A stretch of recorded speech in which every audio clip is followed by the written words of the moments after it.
Startup Hub ICL Planet is helping companies scale their food production to promote a more sustainable future.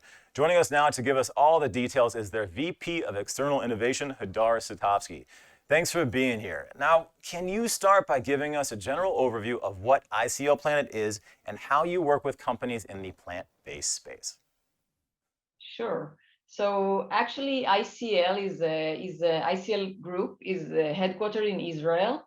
It's a leading global specialty mineral company that creates impactful solutions for global food industry, global agriculture industry, and also all the industrial product markets.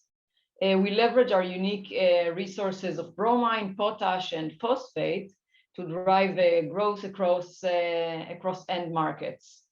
I am VP External Innovation, so I have an umbrella of activities under my supervision.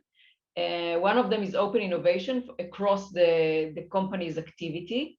And a year ago, I established the ICL Planet Startup Hub. ICL Startup Hub is actually the vehicle in which we are doing early stage investment in agriculture and food tech startups. That's really important. I mean, the startups, like especially in the plant-based industry, right? Like that, you guys are helping with that. And what kind of startups do you target for investments? And can you share some examples of companies that you're working with?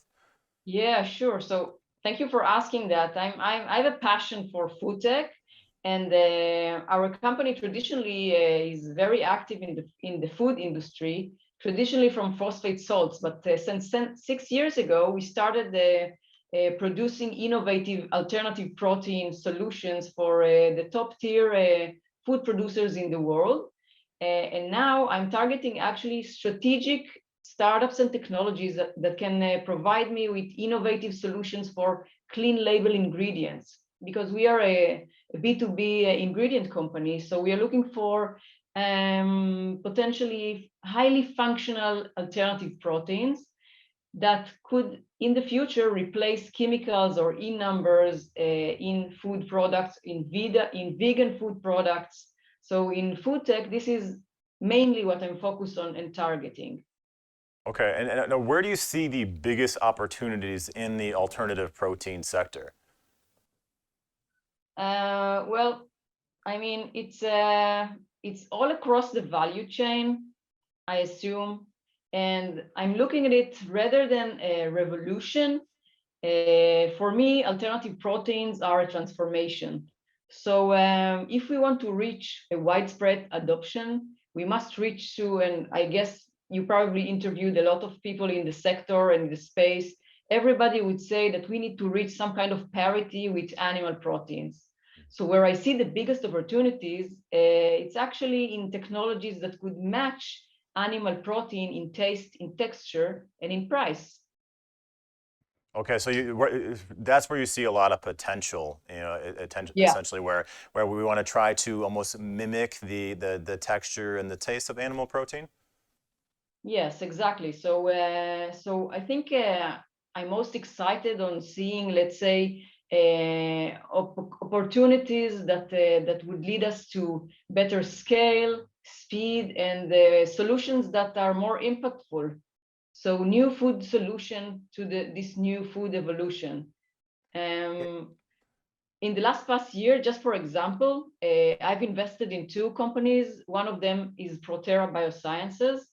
It's actually an AI-based platform that are screening all the plant-based databases of all the existing protein that are out there, the known and also the unknown, and then identifying and matching between functionalities in the food industry and targeting candidate proteins that could then use in their functionality as ingredient for the food industry, for emulsifying, for self-life extension, preservation, taste, texture, whatever. So that's the first investment that I did. Second one was actually Plantable Foods.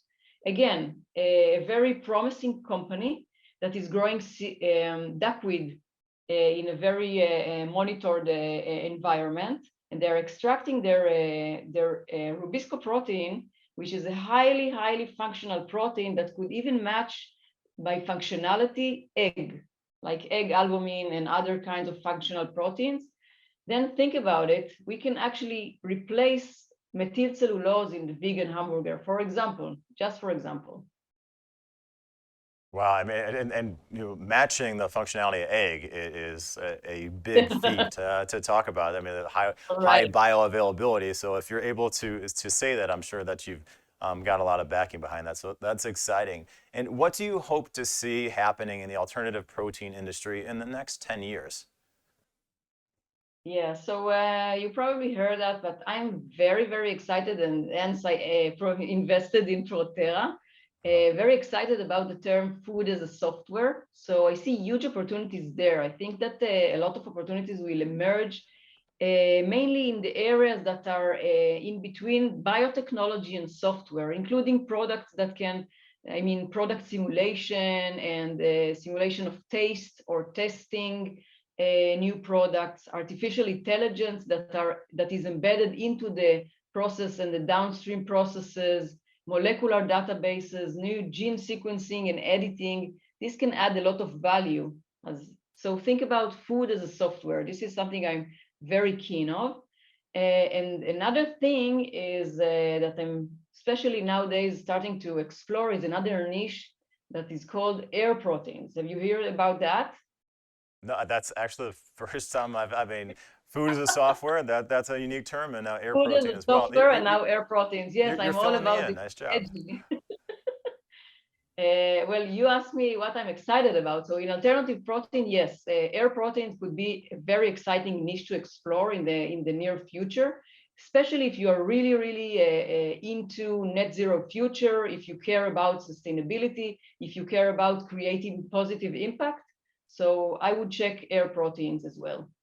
Okay, I'm going to check that out. And then, you know, food, software, so many things. And speaking of exciting things, you're going to be judging the Gone in 60 Seconds, great movie, by the way, startup showcase at this summer's Future Food Tech Alternative Protein Summit. What advice can you give companies to craft the best elevator pitch possible? Wow, amazing question. You know, I was also in the spring in Future Food in San Francisco, and I have to tell you that all the companies that were showcasing were brilliant. I was very satisfied with all these talented presenters. So let me think. My 2 cents for this alternative protein showcase would be, first of all, be authentic. Second, talk about the need, talk about the problem that you are solving, and don't become like a follower. Don't be another Me Too technology. You have to show us that you stand up from the crowd. Well, that's great. Be authentic, solve a problem, stand out from the crowd. Thank you so much for joining us, Hadar, and make sure you connect with ICL Planet at Future Food Tech's Alternative Protein Summit in New York this summer, June 21st and 22nd. Thank you so much for being here. Amazing. See you there.